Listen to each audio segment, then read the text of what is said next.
Who No foolish heroics, if you please. is Darkman?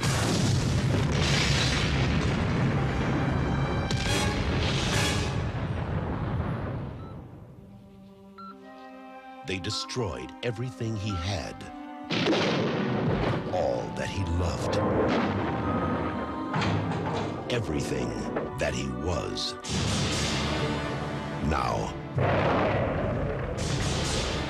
crime has a new enemy, and justice has a brand new face. I was afraid that you wouldn't want me anymore. Of course I still want you. The good news is that I know who's behind our little troubles of late. Finish it. He has the power to look like any man, These two are both sons of witches! but he is unlike any man.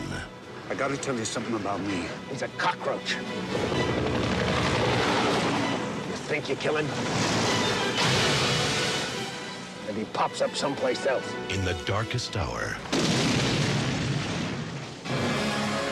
Julie, who's the real monster here?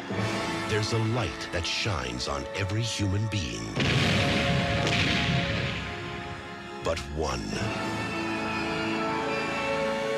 From director Sam Raimi, Darkman.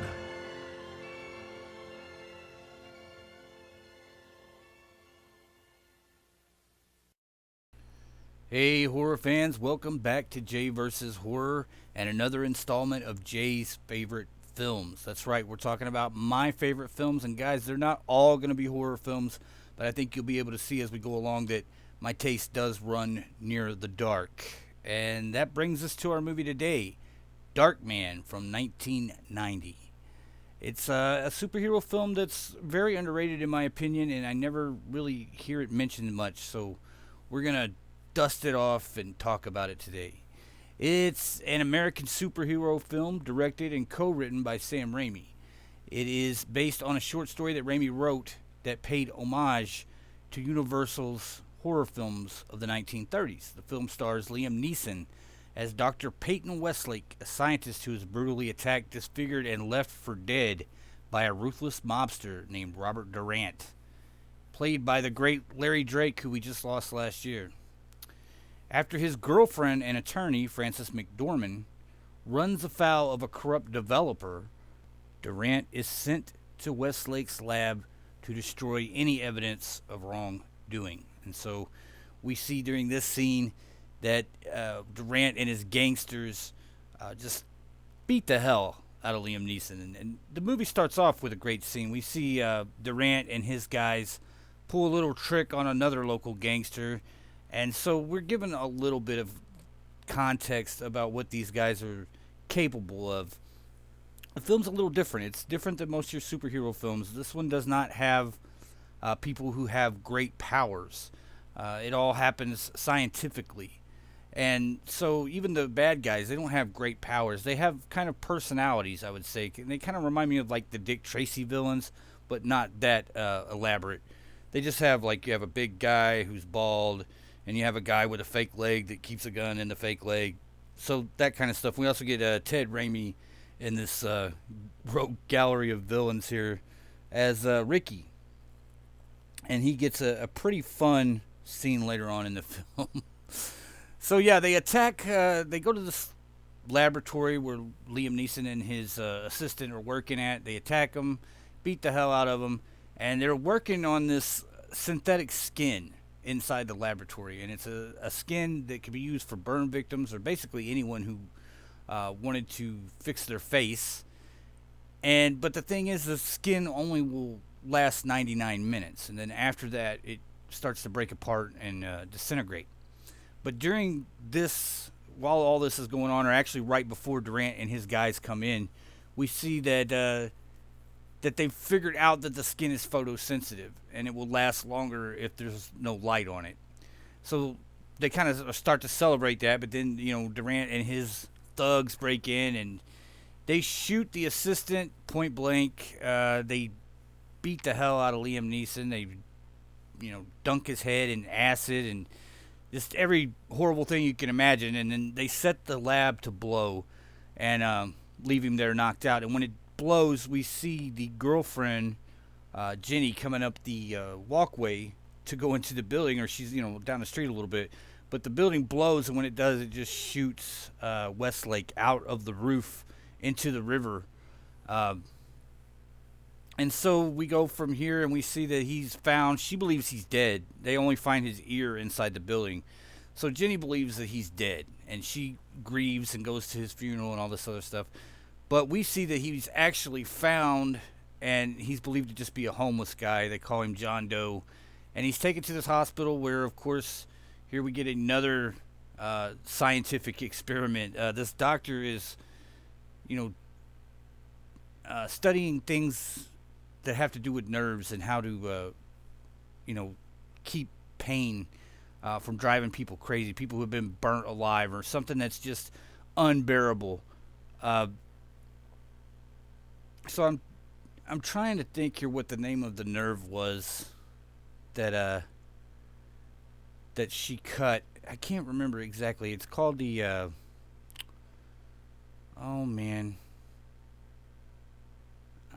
the spinal thalamic tract. And once that's severed, the nerves can no longer feel physical pain. But there is a loss of sensation, and also the loss of sensory input gives the person this is done to enhanced strength due to an adrenal overload. That gives us some kind of superpower here. It's not a real superpower, but he gets, when he gets emotional, his adrenaline takes over, and he's super strong. He could basically rip a person in half if he wanted to. And we see this several times throughout the film after this. And it also kind of like mentally destabilizes the person because they're so emotional that it's almost psychotic. And we see him go through this several times in the film. So Westlake escapes the hospital. He uses his adrenaline to break free from the restraints, and he's out the hospital. And he's believed to be dead by Julie, of course, but first place he goes back to is his lab. I mean, he tries to see Julie, but she doesn't recognize him, and it just freaks him out and her. So he goes back to the lab. It's now like a condemned building, and it makes a great lair, though. It's super dark in here, but we've got all this cool equipment still laying around that works for some reason, even though the building's blown all to hell. And so Westlake, he's going to create a mask of his original face. That's what he wants to do, so he can go talk to his girlfriend and live his life. But he starts to unravel kind of what happened and figures out, these guys, Durant, and he's spying on Julie at a party and sees Durant there and sees Ricky, too, played by Ted Raimi. And so this is where he forms a plan to get revenge, right? And the first thing he does is he takes Ted Raimi down in the sewer and holds him upside down, and he's screaming and stuff, and then he pushes him up through a manhole, and he sits there until a truck comes by and runs over his head. I wish we could have gotten a better gore scene out of that. They didn't give us a real scene for it. We just see it happen. And yeah, so this is like a dark take on the superhero thing, right? And you can see this movie bleeds Phantom of the Opera. I mean, it is so Phantom of the Opera. Liam Neeson looks like he could be the main suspect in a Giallo film. He's dressed all in black, and he's got, his face wrapped up where you can't see it in the hat. Very Phantom of the Opera, very villain, Giallo villain type character is what he looks like. And yeah, it's very dark. I mean, this is before The Crow. So if you think of The Crow as being like one of the darker superhero movies out there, then yeah, this is before The Crow. And Darkman killed people. He did not care. He was not Batman. He didn't have a problem with killing somebody, and in a fun way too. But he starts to mess with Durant a little bit. He sets a couple of his guys up, makes it look like they stole some money from him, makes it look like that's where Ricky took off to as well, I should say, 2-2. And he kind of confuses, Durant about what's going on and, why did this person steal from me? And then he takes Durant's identity. He uses his face and goes and robs a convenience store and like gets right up in the camera and says his name and everything, so the cops will think that Durant robbed this convenience store for no reason. But yeah, so while he's got him messed up in that, he tries to assume his identity and steal some more money from him through another drop, cash drop, or pickup, I should say. And this all works pretty well until Durant gets out of jail early and books it over to where the pickup is going on and confronts him. And this is a cool scene. We have a cool scene here in one of those revolving doors where Liam Neeson is on one side and Larry. They're both Larry Drake, of course, but it's supposed to be, Darkman and Durant. And we get the classic, it's not me, it's not him, it's me, it's blah, blah, blah. Shoot him, shoot me, shoot him, It's done. There's a lot of comedy in this. I didn't remember that from when I, watched it as a kid, saw it several times, growing up. I hadn't revisited the film in a while, and then going back, you can see it's definitely got Sam Raimi stamped all over it. It's got it, even some of the wacky stuff that he did in Evil Dead is in this, camera tricks and stuff like that. And there's one scene that's absolutely hilarious. I think it's unintentionally hilarious, but there's just comic book stuff in it, and like you can see where Sam Raimi like later on directed Spider-Man and stuff, and you can see how it worked. But there's a scene where they're at a carnival, and he has now built the mask for his face, and he's there with Julie, and he's trying to kind of like slowly get her to adjust to him now, even though she doesn't know that he's all burnt up. She sees this fake mask, and while we're at the carnival, he's getting ready to leave, and he wants to try to win her this big stuffed pink elephant, right? So he's throwing the baseballs, and while he's throwing them, she's talking to him, and he's starting to get a little agitated, and his adrenaline is pumping up, and then he throws the last one and just knocks the bottles everywhere, and he tells the guys, "We'll take the pink elephant," and the guy's like, you were in front of the line, you got to be behind the line," and so they have this little argument over it, and the guy literally pokes him in the chest, which is the worst. If you don't want your ass whooped by somebody, do not poke them in the chest, because that is something that will, that's something that if there's a dude there who can whoop your ass and you're pulling shit like that on him, he is going to fuck you up at that moment. I'm telling you, and that's what happens. He reaches over, grabs the guy's fingers, and just bends him completely backwards. And the guy screams, "Ah!" And then the camera shifts to Liam Neeson, and he's screaming, "Ah!" But then the best part of the scene is the camera shifts again to Frances McDormand, and she's screaming the same. All three of them are looking at each other. "Ah!" This crazy thing is happening. And so he runs off, and she follows him, and this is where she figures out what's really going on with him. And then she goes to see this developer guy who's kind of a schmuck. I don't know if we needed his character other than to set things up for the story, because he's not a really good villain. And but she goes to see him, and he figures out, okay, well, somebody's been screwing with Durant, and it's probably this guy who we thought burned up in this fire, right? So he tells him what's going on. They follow her back.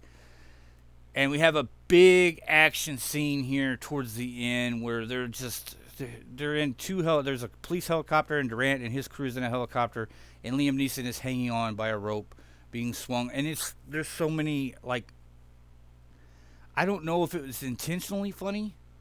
I mean, you have to look at some of these films and be like, yes, of course there is intentional humor. You have to have humor in the movie somewhere. And there's some scenes in this that I hope that they were just put in for humor. Like, there's one where he gets too close to the top of a truck while he's hanging from this helicopter, and he just runs his feet real, and it looks like a cartoon. Like, he runs his feet real fast across the bed of the truck. And then there's another scene where I don't know how this one even makes sense, because he swings into a skyscraper, into the window, because he's being drugged by this helicopter. He swings into the window and kind of lands, and he's like, "Oh, sorry," or whatever, and then it jerks him back out the same way that he went in, and the helicopter is still going over the building. So I don't understand how that worked, except for maybe that's how it would work. I mean, maybe, it's not going to, the line is not going to pull through and tear the building apart, so what else is going to happen? Well, maybe it jerks you backwards, and but it would have pulled him all the way up the side of the building and all that. I mean, it's crazy, but yeah, there's some stuff in here that's funny. I mean, like you don't. That's one thing about it that I didn't remember was the dark humor that's in several different places. And so this, to me, this should be the end of the movie. Like this is where it's really good, and then we have it's kind of like the big action piece before the end, which isn't a very big action piece. It's very similar. The end of this is very similar to the end of Spider-Man 3. Almost, I wouldn't say identical, but it's a lot the same. And it's a fun movie, guys. I mean, I would recommend this to anybody. I don't know, like I almost said, kids just getting into superheroes or whatever, but what kid is just getting into superheroes? I don't know. I think Marvel and DC have flooded the market to a point where it's probably more common now to meet a youngster who has seen all the movies and never read one of the comic books than it used to be. When I was a kid, if you didn't read the comic books, you didn't care about the movie. That's what made you care about it. But now it's such a industry that I don't even know if kids are reading comic books anymore, which is sad because it's totally an art form that doesn't need to be lost. Darkman, to my understanding, was not a comic book though. This is Sam's own creation. Like he went after the rights to a couple other movies and got shut out. He wasn't able to get the rights to The Shadow or Batman. See, Sam Raimi wanted to do Batman, but Tim Burton got that job first, and Raimi didn't get it. And he was set on doing superhero movies, so to some degree, because he wrote this treatment like 40 pages long for Darkman, and he took it to Universal and said, "Look, I can't get the rights to any of the superhero movies I want to make. I wrote one of my own, and it harkens back to like your Universal monsters from the 30s and 40s." And so they greenlit it, like automatically. They read it and greenlit it, and gave him they slated it for 8 to 12 million in the budget area, but it actually ended up spending 16 million. But the movie made 49 million worldwide, which is interesting to me because I don't even remember this movie being released at the theater. I just remember when it came out on video, renting it and watching it. This is an odd one because Sam is on his way up. I mean, we've seen him do stuff like Evil Dead before this and a couple other things, but he's not at that level of director where he's making Spider-Man and stuff like that. So he's on his way up, and then Liam Neeson. This is one of his first starring roles that I remember. He was in a few things before this. I remember Next of Kin and a couple other things, but this is really his first. Like he's the lead. He's the main protagonist. And also Frances McDormand. I mean, if you look down the road, just like 4 years after this, Frances McDormand fought 4 or 5 years, 6 years, whatever. Frances McDormand and Liam Neeson would both go on to become, Oscar-nominated actors. Liam Neeson was in Schindler's List, and I mean, we know where his career went after that. He's still making movies. And Frances McDormand was in Fargo, and she's considered, a grade A actress. If you have a really great role, she just did a film a while back called 3 Billboards or something like that. I believe it was pretty good. It had her and Woody Harrelson in it. But yeah, so you see all the elements in place here for this to be a good film that nobody would see coming, right? All these actors that would go on to be, known as great actors. And of course, in my opinion, Sam is a great director. I mean, I sometimes wish he would ease up on some of the gags. I think it works in some things, but not in other things. And I think that's kind of like, you look at Spider-Man 3 and people are like, Spider-Man 3 went off the fucking rails. Like, that movie's terrible. And I don't know if I thought it was terrible, but I do understand what they're talking about. And there's some of this stuff with the goth Tobey Maguire that it's just, it's silly. You know what I mean? I know you have to have humor in these movies, but there's a difference between a chuckle and something being stupid. And yeah, but see, like, I think he can get away with it sometimes too. Like Drag Me to Hell, to me, Drag Me to Hell is a very modern look at Sam's work. If you look at like Evil Dead and stuff like that, and then you look at Drag Me to Hell, you can see, yeah, it's still the same guy. It's just he's got more money, and the budgets are bigger, and the actors are bigger, and all that stuff. But Yeah, also a great cameo here from Bruce Campbell, who shows up at the very end of the film, and almost hard to believe that Bruce didn't get this role, right? Uh, but I think what I read here was that Sam really loved Liam Neeson's gravitas, and he wanted him from the beginning. He considered Gary Oldman and Bill Paxton before Neeson.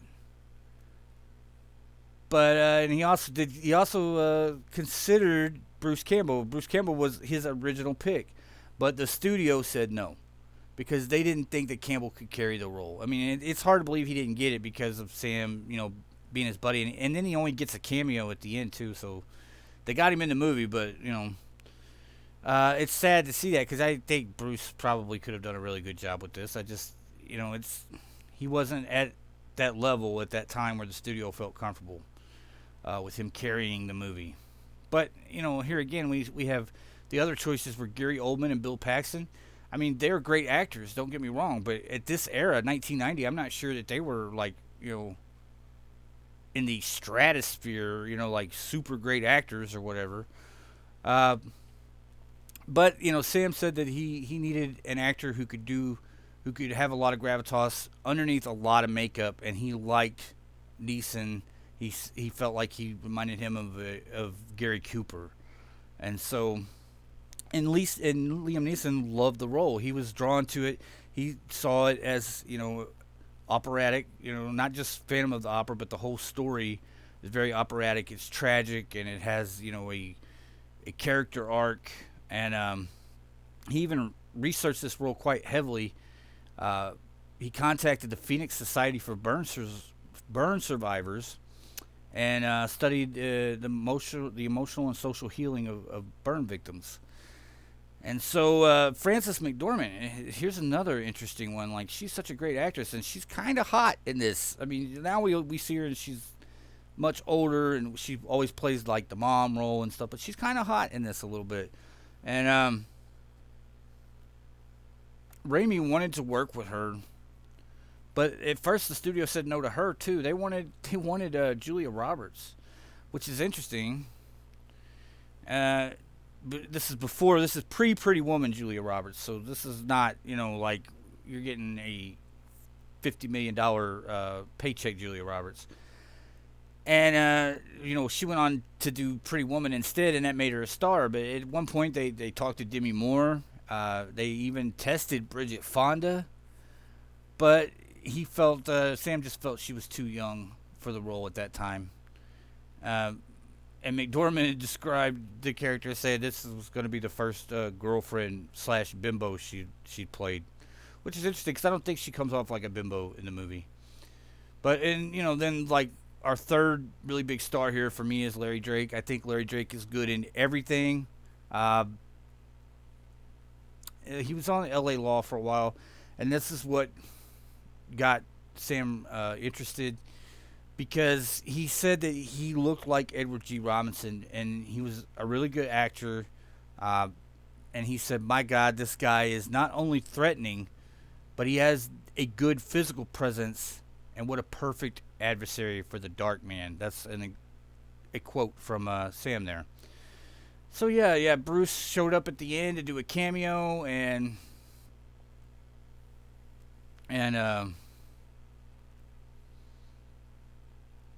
he is Darkman, but you have to understand the way the movie works with the faces and stuff. And John Landis has a cameo here. Who cares? I don't like John Landis. And Sam's other brother, Ivan, has a cameo in this too. And Ivan was very, very important to the plot of the film, because Ivan was a doctor, and after Sam hired a screenwriter to come in and work the screenplay out, but then they rewrote it like 3 or 4 more times, and him and his brother Ivan rewrote it because he wanted to get it as close to possible, being accurate with the medical stuff and the scientific stuff. So I thought that was interesting that they actually tried with this movie to get some kind of accuracy with it. It's interesting. Yeah, guys, that is Darkman from 1990. 90. Love this movie. And that's all we got for today. I hope you guys check the movie out. I'm going to try to find a link for the movie. I haven't been able to find a free one yet, but don't count me out. Usually I can find you a free link for these movies, but if not, you guys can go check it out. It's pretty much everywhere. It's on Hulu right now. If you have a Hulu subscription, or if you have a Star subscription, you can watch it. But I couldn't find any like Tubi or anything like that where you could watch it for free. But yeah, guys, that's all we got for today on Jay's favorite films. Now, next time we're going to be talking about another one of my favorite films, and this one is weird. It's not horror related at all. So just hang with me, and if you don't like horror films, maybe skip them. Skip the ones that aren't horror films that I talk about or something. I don't know, but I think if you do that, you miss some good movies. The next film we're going to be talking about is Silverado. That's right. It's a Western. It stars Kevin Costner, Kevin Kline, Scott Glenn, Jeff Goldblum, John Cleese, Brian Dennehy, Danny Glover. There's more. Trust me. It goes on and on and on and on. This is an all-star cast beyond all-star cast. And it's basically an homage to the old Westerns that people loved. It's a great shoot 'em up, and it's a great story. I love the movie. Silverado, that's going to be our next movie that we're going to talk about on Jay's Favorite Films, guys. And we will talk to you the next time we have something worth talking about. Bye.